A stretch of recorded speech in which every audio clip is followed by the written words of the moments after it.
You ask Tiger to solve. This deals with linear equations with one unknown. The final result is x equals 40/7. Let's solve it step by step. Simplify the expression. Simplify the arithmetic. Group all x terms on the left side of the equation. Subtract 3x from both sides. Group like terms. Simplify the arithmetic. Group like terms. Simplify the arithmetic. Group all constants on the right side of the equation.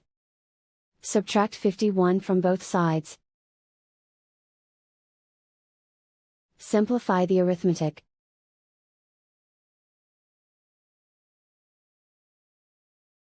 Isolate the x. Divide both sides by -7. Cancel out the negatives. Simplify the fraction.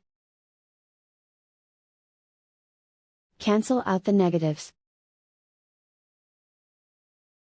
And so the final result is x equals 40/7.